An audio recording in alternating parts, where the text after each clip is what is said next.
नमस्कार दोस्तों, target with PS Parihar channel में आपका स्वागत है। आज के इस वीडियो में हम लोग बात करेंगे 69,000 शिक्षक भर्ती की। सुबह से सोशल मीडिया में एक मैसेज वायरल हो रहा है कि 25 तारीख को सुप्रीम कोर्ट में सुनवाई होगी। बहुत सारे विद्यार्थी इसके बारे में पूछ रहे हैं, तो मैं आप लोगों को बता दूं, अभी कुछ भी निश्चित नहीं है कि मंगलवार को सुनवाई होगी, बुधवार को होगी या बृहस्पतिवार को होगी या 24 तारीख को होगी। और जितनी भी सूचनाएं घूम रही हैं वो सब अफवाह हैं और वो सब संभावित तारीखें हैं। जो एग्जैक्ट डेट होगी वो काज लिस्ट जारी होगी तभी मालूम हो पाएगा, या जो अधिवक्ता हैं वादियों के उन अधिवक्ताओं को बताया जाएगा, लिंक भेजी जाएगी, उनको बताया जाएगा। इसके अलावा जितनी बातें हैं सभी बातों को आप लोग अफवाह ही समझिए। इसके बाद में जो केस का स्टेटस है, केस में क्या चल रहा है, इसके बारे में जो विभिन्न टीमें हैं उनके ऑडियो या वीडियो या उनकी जो ऑथेंटिक जो सूचना है वही ऑथेंटिक होती हैं, चाहे वो बीएड लीगल टीम हो, चाहे वो सीतापुर टीम हो, चाहे वो रिजवान टीम हो। फिलहाल सीतापुर टीम ने एक वीडियो जारी किया जिसे सभी लोगों को सुनना चाहिए, चाहे किसी भी पक्ष के विद्यार्थी हों, चाहे 60-65 के विद्यार्थी हों, चाहे 40-45 के विद्यार्थी हों। जानकारी तो सभी विद्यार्थियों को होनी चाहिए सभी मामलों की। तो आइए शुरू करते हैं। क्या पेपर में कोई भी संबंधित पैरोकार अपने माध्यम से, अपने ज्ञापन से अपनी चीज को प्रिंट आउट करवा सकता है या नहीं? साथियों, इसके बाद अब मैं आपको आगे बताता हूं। अगर प्रश्न हो तो लिखिएगा। मैं बताता हूं सीतापुर टीम की तरफ से कि जो आप लोग कह रहे हैं कि कट ऑफ मुद्दे के बारे में नहीं बताया गया, तो मैं आपको पूर्णतया आश्वस्त करता हूं कि कट ऑफ पासिंग मार्क मुद्दा बताया भी गया है और आपसे उस पर भी मैं प्रश्न पूछ रहा हूं। 21 मई 2020 को पहली सुनवाई थी सुप्रीम कोर्ट की दहलीज पे 69,000 शिक्षक भर्ती पासिंग मार्क के केस में।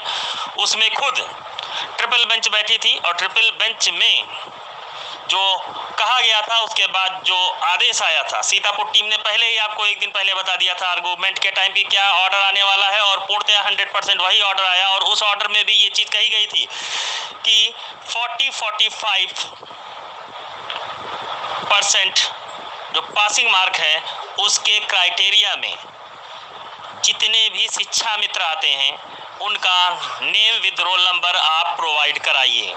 वहाँ भी पासिंग मार्क की बात थी।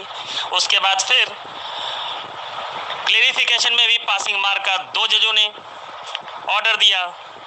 और उसके बाद तीसरी बार आप देख रहे हैं सरकार ने भी पासिंग मार्क का ही ब्यौरा दिया, फाइनल कट ऑफ का नहीं दिया। और उसके बाद चौथी बार जब सीतापुर टीम की बारी आई, सीतापुर टीम के टॉप मोस्ट सर्विस मैटर के अच्छे अधिवक्ता और सबसे महंगे अधिवक्ता भी मैं कह सकता हूं, अगर आप देखेंगे टॉप 10 की सूची में भारत के अंदर, उन्होंने माननीय सीए सुंदरम साहब ने जब शिक्षा मित्रों का पक्ष रखा, किसी से ये चीज छुपी नहीं है क्योंकि जितने पैरोकारों के अधिवक्ताओं के पास लिंक थे सबको पता है। मैंने पहले कहा था मेरी सारी तैयारी गोपनीय है और जो कोर्ट रूम में मेरे अधिवक्ता बोलेंगे वो आपको खुद विरोधियों और पक्ष की टीमों के द्वारा बताया जाएगा। और ऐसा ही हुआ। आपने सुना, बाद में मैंने ऑडियो डाला। जब आर्गूमेंट हुई तो अंततः माननीय जज महोदय ने ये टिप्पणी करी कि मैं बीएड को इस भर्ती से बाहर नहीं करूंगा। और ये भी कहा चलते टाइम कि जो आप बता रहे हैं उसके हिसाब से 40-45 पासिंग मार्क जो सिंगल भर्ती हुई थी, फर्स्ट पार्ट जो इसका है 68,500, इसलिए यहाँ पे 60-65% पासिंग मार्क ज़्यादा है। हम इसको पहली भर्ती के बिहार पे कम करेंगे। ये तीसरा मौका है जब 3 डेट में तीनों चीज़ें, पासिंग मार्क के बारे में और पद होल्ड करने के बारे में और पासिंग मार्क कम करने के बारे में इसी बेंच के द्वारा कहा गया। इसमें संशय कहाँ है, जरा मुझे बताएं। जिनको लिंक ही नहीं प्रोवाइड था, जो वहाँ पे अधिवक्ता के माध्यम से कुछ जानकारी ही नहीं ले पा रहे हैं, और आपके बीच में आपके ही लोग, या तो वो 90-97, ऐसा कदापि ना करें। ये अंतिम समय है, इसके बाद जो करना हो आप कर लेना। आपको भी पता है सीतापुर टीम ने किन विषम परिस्थितियों में एक छोटी टीम होते हुए सुप्रीम कोर्ट में सबसे पहले मोर्चा संभाला 15 मई 2020 को। रिजल्ट आपने देखा, लोग कहते थे, तो मैं फिर बता दूं, तब भी कहा था, जितना भी गोपनीय चक्रव्यूह, जितनी भी रचना करी गई थी, उस सब के पीछे जो स्तंभ बन के खड़े हैं शिक्षा मित्रों के साथ बराबर, उनका नाम है आनंद नंदन जी। अगर वो हैं सीतापुर टीम के साथ, तो 32,000 शिक्षा मित्रों को कदापि डरने की जरूरत नहीं है। और सीए सुंदरम साहब की तो बात ही अलग है, क्योंकि हम कहते पहले तो आप भरोसा न करते, आपने देखा है, तो कहीं ना कहीं अब आपको भरोसा तो करना ही पड़ेगा, क्योंकि जो आपके संरक्षण के लिए सर्वप्रथम सबसे पहले अगुवाई करने को तैयार है, जो टीम है, जो अधिवक्ता है, और आपने रिजल्ट भी देखा है। वो बात अलग है कि अभी भी कुछ चीजें शेष हैं जो आपको आगे दिखेंगी, लेकिन उनको लाना उतना ही जरूरी है जितना विपक्ष अपने लिए हरीश साल्वे के कंधों पे जोर दे रहा है हमको परास्त करने के लिए। साथियों, अगर हरीश साल्वे जी क्रिमिनल के अधिवक्ता हैं टॉप के, तो सीए सुंदरम साहब सर्विस मैटर के अधिवक्ता हैं टॉप के। और आपको पता है, जिस चीज में, जिस विषय में जो पारंगत होता है, वो उसी का महारथी कहलाता है।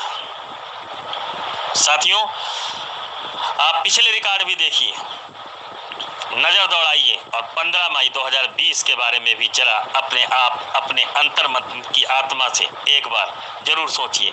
क्या आपको लगता है कि आपको सीए सुंदरम साहब को खड़ा करना है अगली सुनवाई में? अगर खड़ा करना है तो क्या आपको सहयोग करना चाहिए? अगर करना चाहिए तो क्या आपके साथ साथ आपके साथियों को, आपके ब्लॉक के साथियों के, आपके जनपद के साथियों के, उत्तर प्रदेश के 75 जनपद के साथियों को अपनी अंतिम समय में अपने रक्षण के लिए सीए सुंदरम साहब को लाना चाहिए? अगर लाना चाहिए तो आपको तुरंत अपने फोन उठाने चाहिए और सीतापुर टीम का जो लिंक है upfco.com को जाके तुरंत सहयोग करना चाहिए। कम से कम प्रति शिक्षा मित्र 1150 का तो सहयोग करें। तो ये आपने सुना सीतापुर टीम का ऑडियो। सबके अपने अपने दावे हैं। सीतापुर टीम का दावा है कि उनका पक्ष पूरी तरीके से मजबूत हो चुका है। जज साहब ने विभिन्न तरीके की टिप्पणी की है, और जो उनके अधिवक्ता हैं वो सर्विस मैटर के टॉप मोस्ट अधिवक्ता हैं, और जो लीगल टीम के जो अधिवक्ता हैं हरीश साल्वे जी, वो बहुत बड़े अधिवक्ता हैं, वो क्रिमिनल के बहुत बड़े अधिवक्ता हैं। रही बात तारीख की, तो तारीख अभी भी निश्चित नहीं है कि ये केस कब सुना जाएगा। देखना होगा कि जो जज साहब का रुख है वो किधर जाता है। पूरा वीडियो सुनने के लिए बहुत बहुत धन्यवाद।